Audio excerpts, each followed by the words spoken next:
Good morning. My name is Bill Holwager.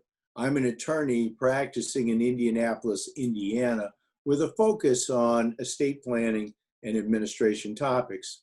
I'm also a member of your board of directors of the Kairos Prison Ministry International. This morning, I want to talk to you a little bit about charitable giving. And of course, the most common type of charitable gift is typically a cash donation in the form of perhaps a check written to your charity, $100, $1,000. But what I want you to understand is that is a one-to-one gift. In other words, the $100 or $1,000 that you give is that much less money to you and only that much money to the charity. So this morning, I want to talk to you about a couple of types of leveraged gifts. These involve situations where you make a distribution to a charity, and the cost of that distribution to you is less than the amount of money or value that the charity ultimately gets. And you might ask, how can that be? And the answer is charities do not pay income tax. Charities do not pay capital gains tax, but you and I, as individual taxpayers, do. So let me give you a couple of examples of situations where you can give something to a charity and the charity ends up with more value than what you actually gave away. The first type I want to talk about are appreciated assets. And these include things like stocks, bonds. It could include real estate. An appreciated asset is one that has grown in value over time. So for example, if you bought a stock and over the years that you owned that stock, it grew in value, we call that appreciation. When you first bought it, that acquisition cost becomes your tax basis. If you inherited it, that stock is valued for tax purposes at the date of death of whoever you inherited it from. So let's take an example. Let's suppose that we have a married couple who is wanting to donate to Kairos, considering selling some stock in order to do that. They want to figure out what is the way to maximize the gift that they give to Kairos and to also minimize their own tax burden. So the stock we're thinking about here is a stock that when you acquired it had a cost basis of $25,000. That cost basis is established by what you paid for it or the value at which you inherited it. I'm going to roll to the next slide.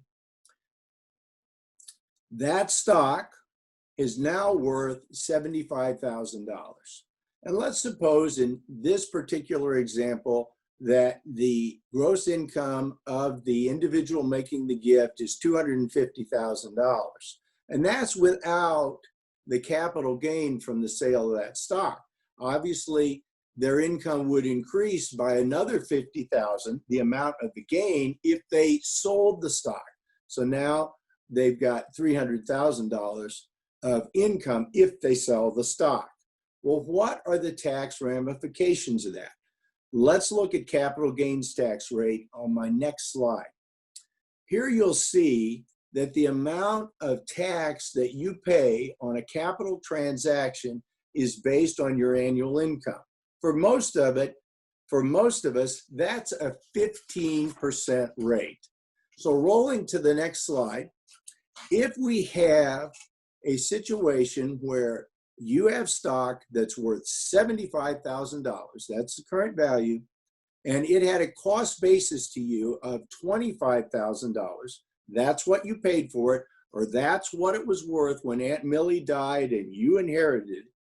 If you sell it, you're going to have a $50,000 capital gain. Now, how is that going to be taxed to you? Look at my next slide. In my next slide, I show you a capital gain of $50,000 associated with that sale. your capital gains tax rate is 15%. Now, I want to point out that's the federal capital gains tax rate. You live here in Indiana with me, add another 5% onto that for the state of Indiana tax. Move down and you'll see that if you sell that, you're going to have a $7,500 capital gains tax. It would be $10,000 in Indiana if I added that 5% component. So in other words, this transaction is going to result in you only walking away with $42,500 because the government is taking $7,500 in federal income tax. Now, let's suppose that this individual, this couple, roll to the next slide, had $250,000 of gross income. They are donating the stock, they're not selling it, so their income stays at that level. And because they've made a charitable gift, they get a charitable deduction. And the deduction is the value of the stock. So now their income, their adjusted gross income drops to $175,000. Let's take a look at what that does in terms of their taxes. Roll to the next slide. If they've been allowed to deduct $75,000 from their taxes at a 24% tax rate, that's an $18,000 savings in taxes. So if we assume the couple is paying 24% in income taxes per year, because they can take this $75,000 deduction from the donation of the stock to Kairos, well, they're going to save $18,000 in taxes. So the after-tax cost of the donation is only $57,000 to the couple. This is a very popular mechanism for making a leveraged gift to a charity. You see again, $18,000 saved on their tax bill because instead of liquidating the stock and then making a gift to the charity, they made a direct gift of the stock to the charity. The charity then sells the stock themselves at the charity level because they don't pay capital gains tax. The value of the gift is much more significant to the charity than the amount of dollar value you parted with when you gave away that stock. Now let's take another example. I want to show you another instance where utilizing a leveraged transaction can help the charity more than it puts you behind in terms of the values you gave away. And we want to talk a moment about retirement funds. We know from statistics kept by the federal government that the two most valuable assets for middle income, middle class folks, and in fact for higher income and higher net worth individuals, is the value of their house and the value of their retirement plan. Now, retirement plan assets can be leveraged because when you draw money out of your 401k, out of your IRA, out of your 403b, you're typically having to pay income tax on the amount of dollars you gave away. And now we're talking about ordinary income tax rates and not capital gains tax rates. Capital gains tax rates for most folks is that 15% rate. And it didn't get over 15% until we get to some very high income levels, over $400,000. But ordinary income tax rates are typically higher. Now, in your IRA, this is a vehicle by which you can save money over time, not make withdrawals from it. If you're younger than 59 and a half and you make a withdrawal from your qualified plan assets, typically you're paying a penalty, and of course you're also paying the income tax on the withdrawal. The federal government requires you to begin making distributions from out of your IRA once you reach certain ages. And that's until last year, 70 and a half. It's still 70 and a half if you were born before, if you turned 70 and a half before January 1st. For the rest of us, it became 72 years of age under the Secure Act that was passed this past year. Now, because of the COVID-19 pandemic, there is no required distribution for this particular year. Next year, I assume that's going to still be a requirement if you're over the ages. Congress has not yet told us, but absent some change in legislation, you'll be required to take an RMD, required minimum distribution, from out of your IRA if you're over 72 years of age, or if you became over 70 and a half before January 1, 2020. I want to look at how you can use your required minimum distribution amount to create a leveraged gift for the benefit of a charity. Now, let's suppose that we have a Kairos supporter who has turned 72 years of age and must take out a required minimum distribution from their IRA. And that must take out assumes the facts for next year. Because again, you don't have to do it in 2020 because of the COVID. And let's suppose this person has an adjusted gross income of $300,000 if we include $100,000 of RMD. So in other words, if they pull out that $100,000, they've changed their adjusted gross income from $200,000 to $300,000. And let's assume an IRA balance of $2 million here.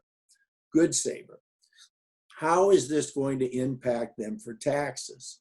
Well, if they pull out $100,000 from their IRA, they are at a 24% estimated tax rate. Notice that's higher than the capital gains tax rate. And that's because here we're talking about ordinary income, not capital gains rates. How much tax? Well, the math is easy, $24,000. Now, the federal government allows you to make a direct distribution from your IRA at this age level of up to $100,000 without counting that direct distribution money as a part of your income. Flip to the next slide.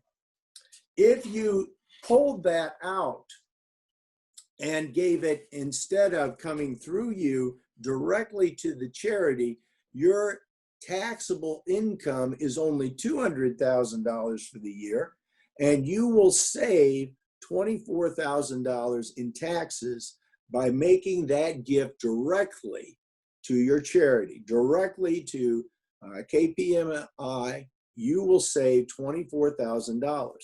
And I want you to notice that by making the gift directly, you also will not impact on your Medicare costs, because once you get up to $300,000 of income, you're going to pay more for your Medicare coverage than you were at the lower level of income. So you benefit in two different ways.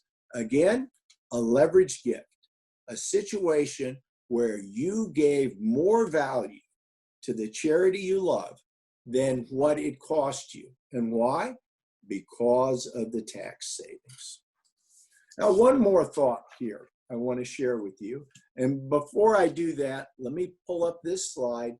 These are some, this is how I want you to contact KPMI if you have some questions about charitable giving generally. On staff, Becky Dodson is our person that responds to these calls and inquiries, and you can email or call Becky at the numbers you see on the screen. Well, now one more word about planned giving, and that's to say this: it doesn't have to be difficult to allocate assets at death to a charity that you believe in. And this can happen by utilizing transfer on death clauses in the title, on the title of your underlying assets. In other words, you don't necessarily have to make a change in your will or your trust. If you own shares of stock, you hold them in a brokerage account, you can contact your investment advisor and have the beneficiary designation on that security or that holding changed so it is transfer on death or payable on death to a charity that you love and care for. This will happen outside the parameters of your will, won't be a part of a probate administration.